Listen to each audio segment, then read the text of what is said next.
So ayan mga kasipat, good afternoon sa inyo. So it's been a long time na hindi po tayo nakapag-vlog dito sa YouTube channel natin dahil naging busy po tayo.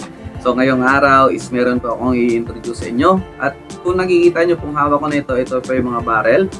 At ito po ay sariling barrel ko po.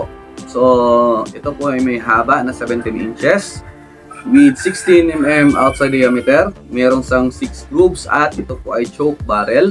So hindi po ito pwede sa slugs. At sadyang pinagawa ko po ito para sa mga generic pellets like Astro and Nature. So, ito po ay steel material. And then, bakit po ba sa Astro at Nature? Dahil ito po kasi yung pinakamura na mga generic pellets na kaya nating bilhin sa mga stores dyan sa inyong mga lugar. So, price retail po is RP po nito is sa 5,500. Free shipping from Luzon, Visayas, and Mindanao. So, at 5,500, meron daw na pong steel barrel na choke with 17 inches yung haba. And ayun nga pala, titest po muna natin ito sa Astro kasi hindi po tayo nakabili ng Nature kanina. So i-groupings po natin sa Astro at gagamit po tayo ng resizer na may head size diameter na 5.54. So much better na mag-resize po tayo kasi bago po yung ating barrel at hindi pa ito napuputok. Much better na maliit yung kanyang head size diameter, and compatible po ito sa 5.55 head size diameter at 5.54. So ayun mga kasipat, bago pala tayo pumunta dito sa range, atin po muna itong pinatridan kanina. Yan, kung makikita nyo, kasi alam nyo naman na yung ginagamit nating suppressor is sidekick. So pinatridan na natin kay sidekick kanina. So yung thread po nito is 1/2 by 20 UNF dahil ito po yung thread ni sidekick silencer. So, ang gagawin natin is magre-resize muna tayo with 5.54 na resizer. And then, i-groupings po natin na wala po munang silencer. And then, after nun, try din natin lagyan ng silencer at i-grouping. So, tingnan natin kung ano yung kanyang mga patama. Kung maganda ba talaga itong gamitin sa hunting or hindi. So, advisable ko pala, hindi po pala ito pwede gamitin sa slugs. And the same time, pag sumali kayo sa mga BR competitions, hindi ko po advisable na gamitin nyo to sa BR kasi talagang malulugi kayo sa ibang mga competitor. So, yung mga halos lahat kasi na gumagamit ng barrel sa competition is 24 inches. So, ayun mga kasipat, pero kapag kayo sasali sa mga competition like yung tinatamaan nyo is metal silhouette, pwedeng gamitin ito. And if merong mga competition na yung rules nila is gamit lamang is generic pellet like Astro and Nature, pwede nyo po ito isali. So ayun mga sipat, stay tuned lang po kayo at i-install lang po natin dito. And tingnan natin mamaya yung itsura ng M3 natin kasi kung maalala nyo last time, 24 inches kasi yung ginagamit natin na barrel dito at barrel na po yun is ND barrel. So eto naman is sariling atin. So tingnan natin mamaya.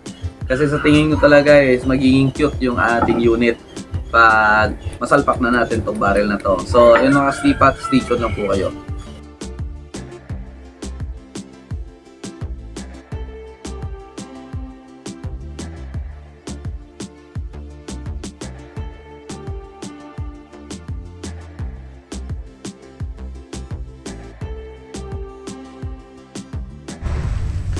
So ayan mga kasipat, kung makikita nyo, ito na yung ating resize na Astro pellet. So yung ginamit natin resizer guys is 5.54 na head size diameter. So ito naman po yung papel, Astro 18 5.54 na head size diameter na resize. At babarel tayo dito sa point of impact po na point of aiming po natin is ito. So yung gagamitin muna natin is wala po muna sang suppressor or silencer. Then after nun, lagyan natin ng silencer. And yung ating groupingas mga kasipat is ito. So makikita nyo ang lakas ng hangin. Ayan. Ayan no. So try natin mamaya. At dyan po ay nasa 25 meters. Ang lakas ng hangin mga kasipat. Ayan no. So tingnan natin kung makaka-groupings tayo ng maganda mamaya. So ayan mga kasipat, subukan natin. Wala munang suppressor at 5.54 head size diameter. So tingnan natin yung groupings niya. Tingnan natin kung mag-one hole tayo.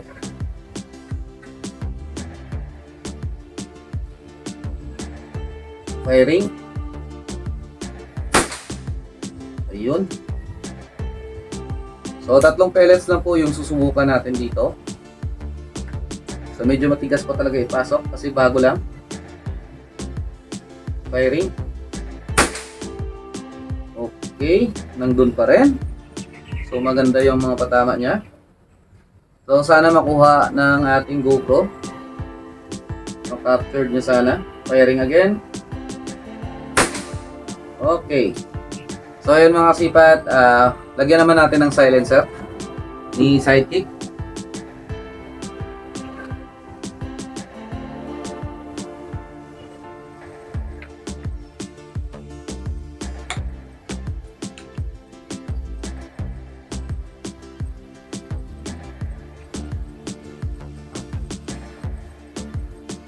Ayan. So medyo humaba siya ng konti. Pero okay na rin.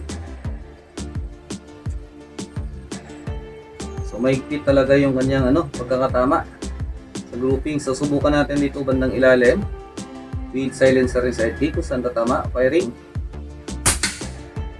Ayun. Isa pa.